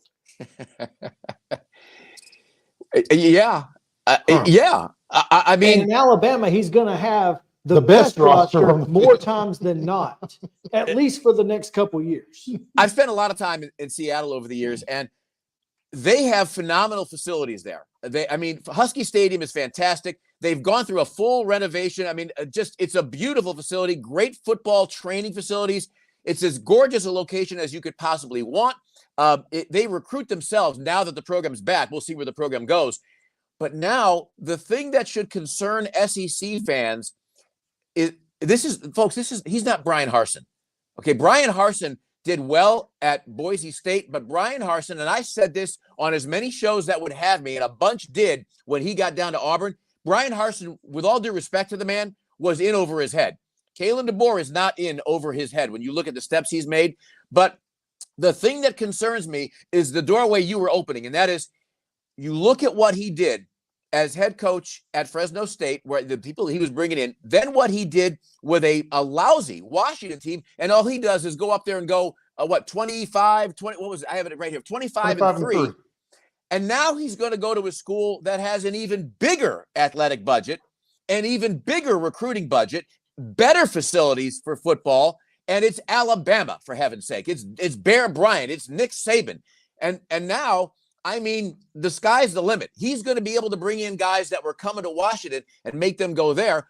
You hope, as a Tennessee fan, that the Vols can pick off some of the guys that were going to go to Alabama. But it's a scary premise, the possibilities for him when he gets there. But again, he doesn't know the culture of the SEC. There's going to be a learning curve because, in my book, there's no conference that is harder to get acclimated to as an outsider as the SEC. But this is a guy who's been around football for, in terms of as a coach, as a coordinator for 25, close to 30 years or so. He's no dummy. He's not taking this job and going in like, wow, look at this, look at the statues. That's not him.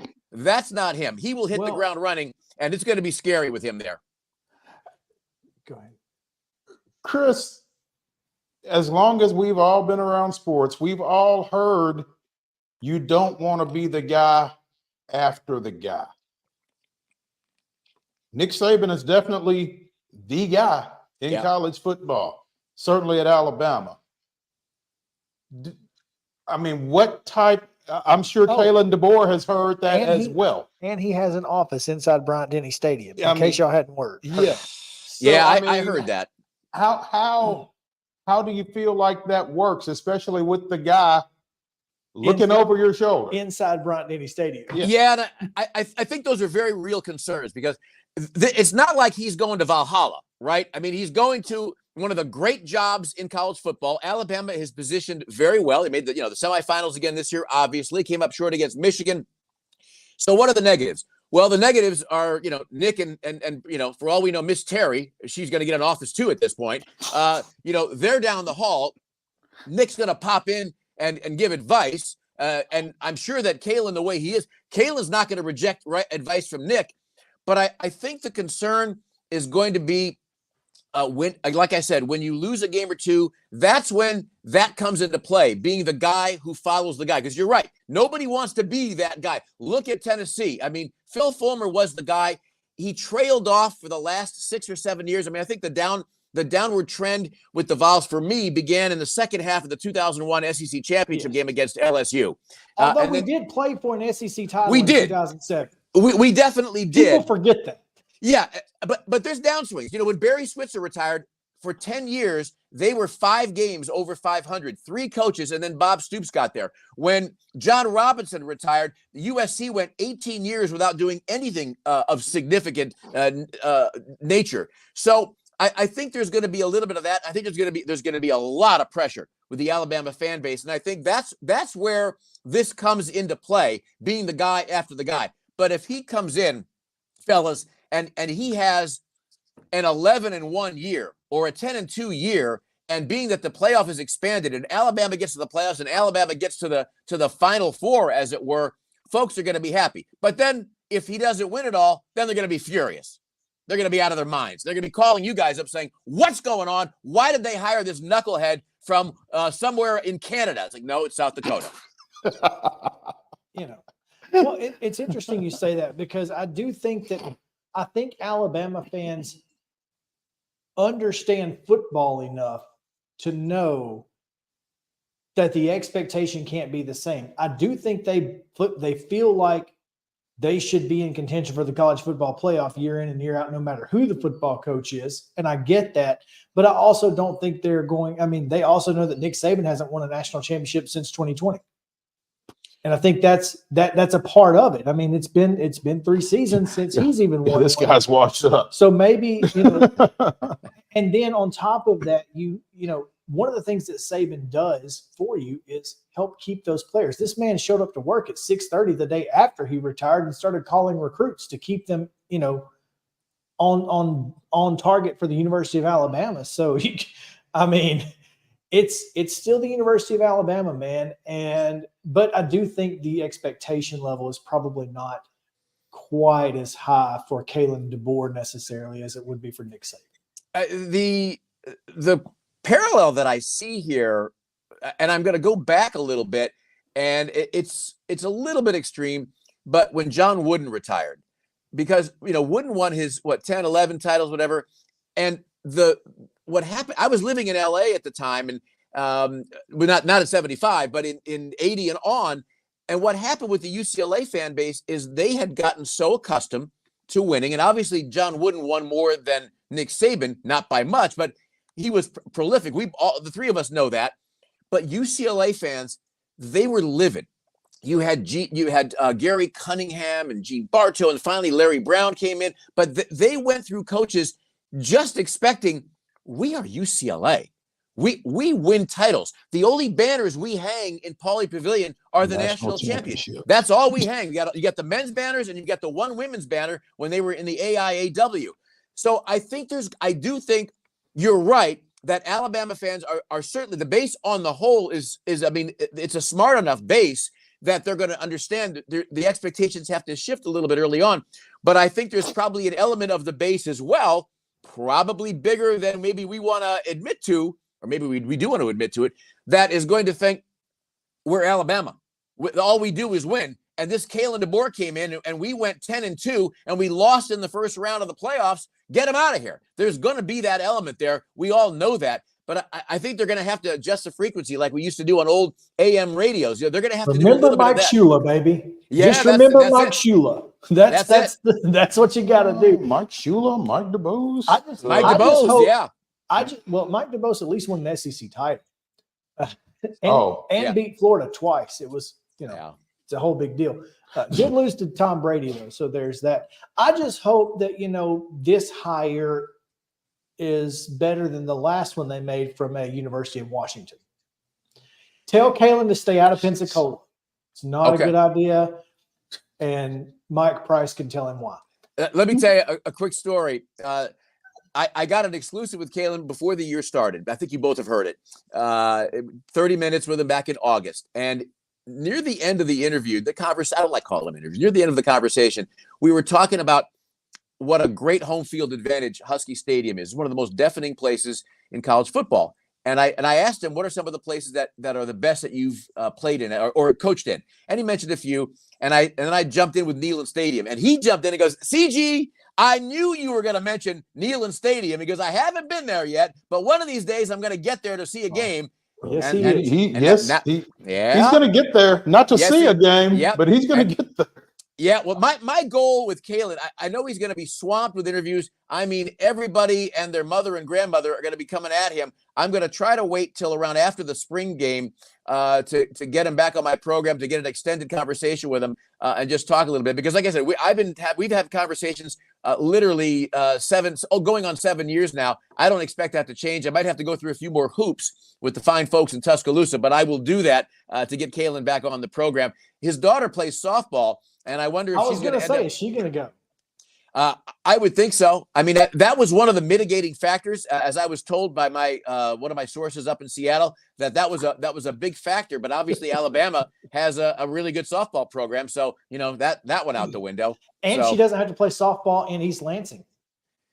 Well, that's a plus, right? I mean, that's she can play softball in the South for so many reasons. That's exactly right.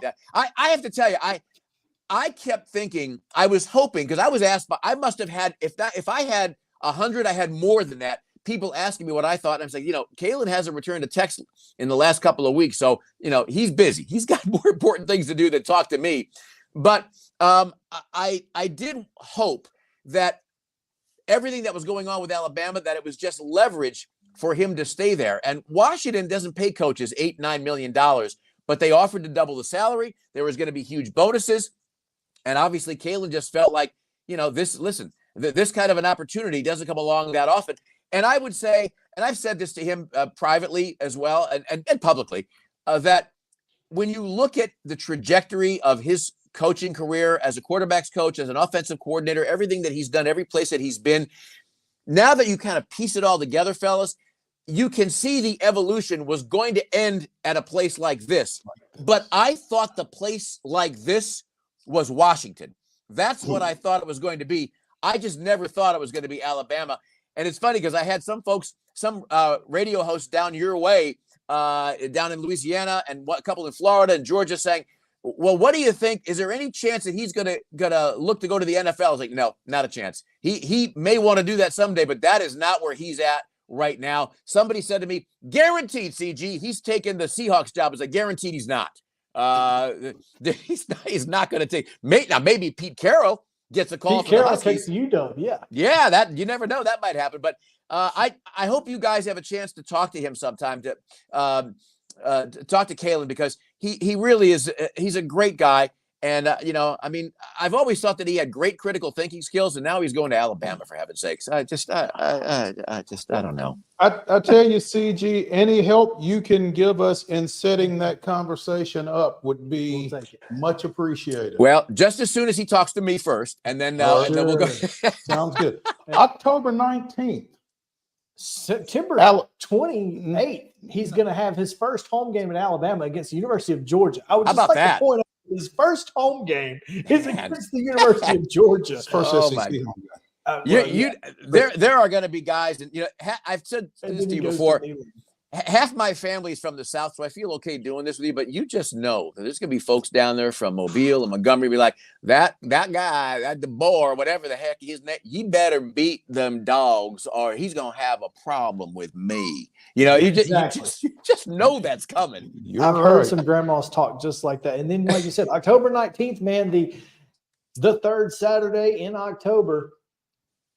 There you I'm go. coming in. I'm coming in for that game. So he gets to see Neyland Stadium. Do you get complimentary tickets from in the Alabama section from Kalen DeBoer for that? I would reject those, and I would reject those instantly. I will be somewhere else. I will not be sitting in any section that has anything remotely close to crimson. That's for sure. I hear you. Christopher Gabriel, we appreciate your time and your insight into Kalen DeBoer. Is very, very interesting, and we love talking to you, man. We appreciate it. We'll talk to you again soon. I love you guys. I appreciate the invite. Be well. Best to your families, and we will talk soon.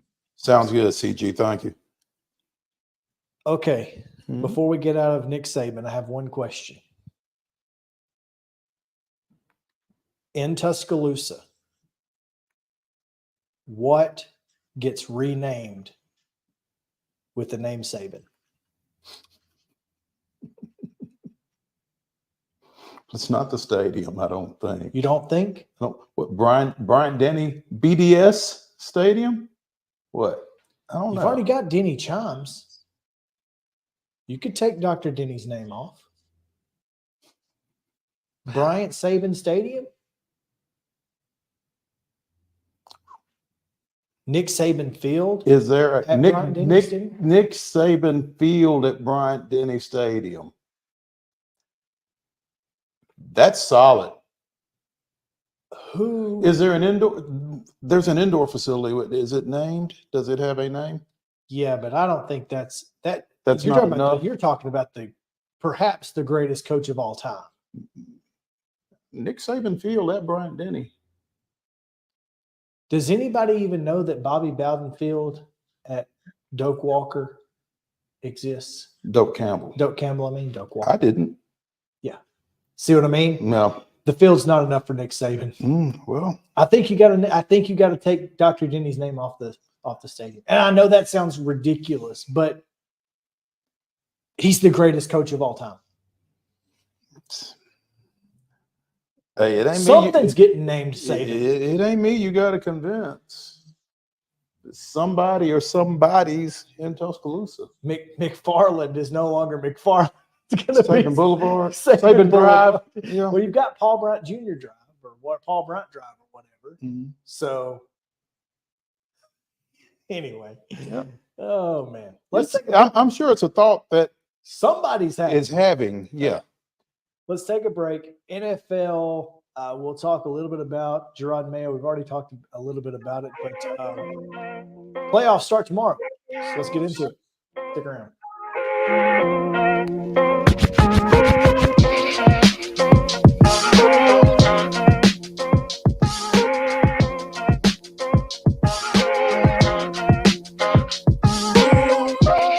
Mid-Tennessee Bone and Joint treats your orthopedic injuries and existing conditions. Our trained physicians will get you back in the game faster. Contact us at 931-381-2663 or www.mtbj.net. With Lee Company technology, the best handymen are hands-off. Lee Company techs have been using visual findings and other smart technology tools for years to add transparency and virtually take customers along. You see what we see, whether we're in a crawl space or on a roof. With Lee Company, technology helps us help you, no matter what's happening in the world or at your house. Jones & Lang Sporting Goods here in Columbia has been outfitting teams, officials, and anybody else from T-ball to college for 50 plus years. Be sure and check them out at 931-388-8060 or online at jonesandlang.com. Jones & Lang Sporting Goods, the look of a winner. Zion Christian Academy, zioneagles.org or 931-388-5731. You can schedule your appointment. Go tour their campus. It is beautiful over there, and you're definitely going to want to see it. Again, it's zioneagles.org. Give them a call, 931-388-5731, and schedule your tour today. Custom Stone Handlers supplies over 600 distributors and suppliers with quality stone products. Along with River Stone, we produce and distribute over 100 building, landscape, and other bulk products. Our goal is to provide quality products, service, and partnerships to ensure our customers' success. We firmly believe that the measure of any person or company is how they treat other people and customers. Give them a call at 931-490-4990 or visit CustomStonehandlers.com. A game without a crowd is just a scrimmage. A performance without an audience is just a rehearsal. Without your presence, high school sports and the performing arts aren't possible. Ensure that these essential extracurricular activities continue to enrich the lives of students in Tennessee. Purchase a ticket to your local high school's game or performance. This message presented by the TSSAA. Mid-Tennessee Bone and Joint has been the official sports medicine provider for Maury County Schools for more than 40 years. We specialize in orthopedic service, and our Ortho Quick Walk-In Clinic lets you bypass the ER. Visit us online at www.mtbj.net.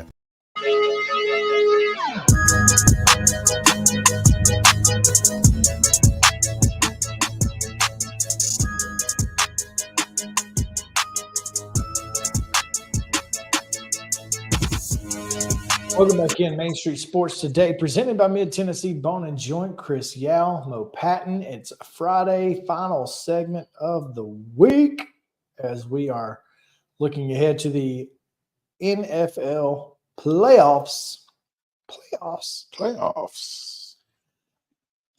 This is going to be fun. One, my Super Bowl pick's still in it. Who did you pick? Do you remember? I don't. I have to go back. I think I picked the Eagles and the Chiefs. You may not let JK go back and find that, since he's done such a great job with our college football picks. I'm a little bothered. I mean, I think I've got Peacock, but I'm a little bothered by this Dolphins Chiefs game being Peacock only on Saturday night. Well, at -30 wind chill for the game, I will make a point to find it. I have Peacock. The Dolphins playing in -30 is going to be hilarious. Tyreek Hill is going to be out there. And again, Tyreek Hill back to Arrowhead. And What year is Tyreek Hill? It's not Arrowhead anymore. Whatever. It is. It's Do y'all know? Do what? Do y'all know what year Tyreek Hill is in? I swear, it feels like first year still. This is his second. Oh, overall, this is second year in Miami. 6 years? That's Chris's guess. Yeah. I don't know that he knows that. I don't know that, to be honest with you, but It's just how athletic he is. Like, we don't even know how, like, if he's aging ever. Okay, so I went and tried to go to his wiki, and it took me to his IMDb. His IMDb? I didn't know he had one. 2016 draft pick out of West Alabama. The Tigres out of Livingston. So. Oh, wow. Okay. So I was close. 6 years, right? Yeah. Well, I figured he had to have a rookie contract, and then he signed a contract after his rookie deal to go to the Dolphins. So I knew it had to be somewhere in 6 or 7. Deductive reasoning. I like it. It was an educated guess, at least. Just for nothing else.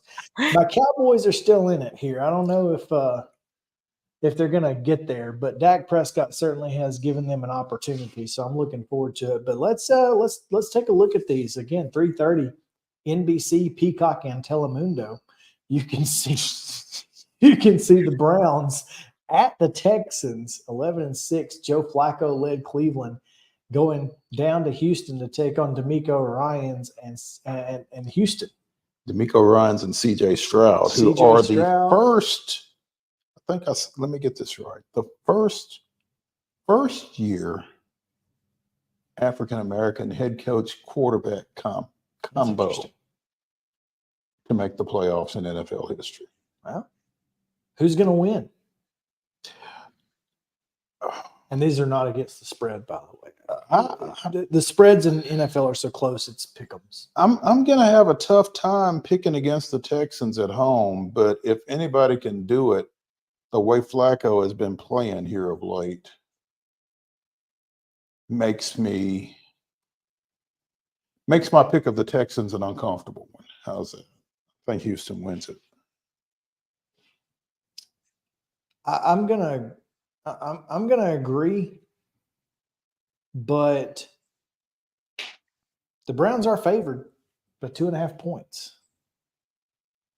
So Take that however you will. Justin? Well, I'm going to go with, and this is either going to be a part of that video clip or it's going to be spot on. I think the Browns are going to go wipe the absolute floor with the Texans. They ain't ready. And Myles Garrett's going to have a day. Now, here's the thing. Justin is such a Titans fan that he's going to have a tough time picking any other AFC South team to have any kind of success. But I get it. I understand. That does have something. I'm that way about a few teams as well. But yeah, I like Houston in there. Who did you pick? Did you pick? I picked Houston. Okay. Dolphins at Chiefs.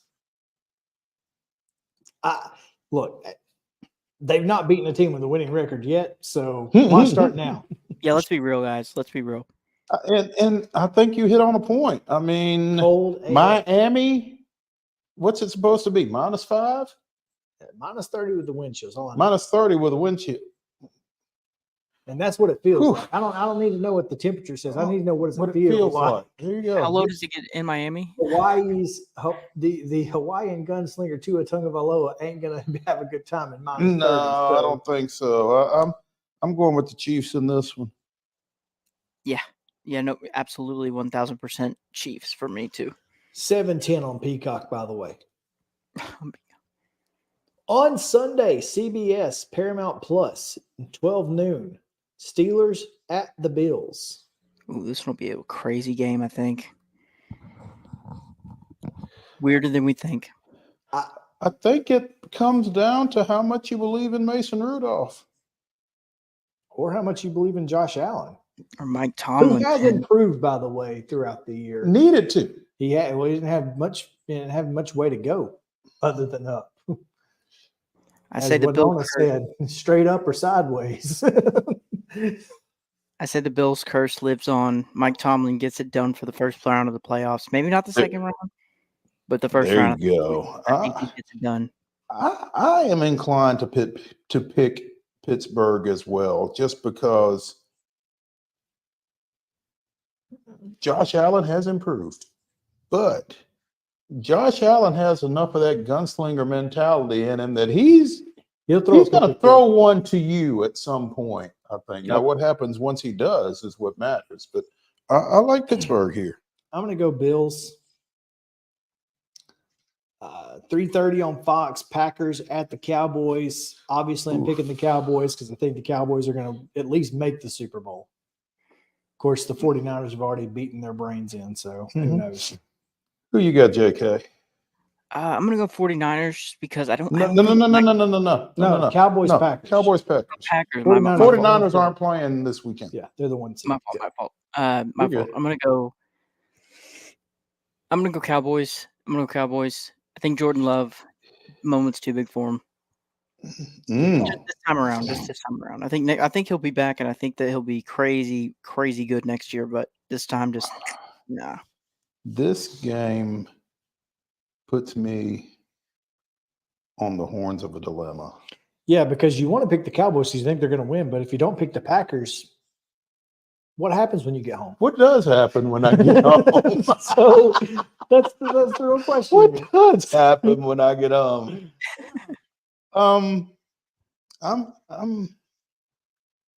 I do think Jordan Love has played some of his best football down the stretch, though, having seen him quite a bit.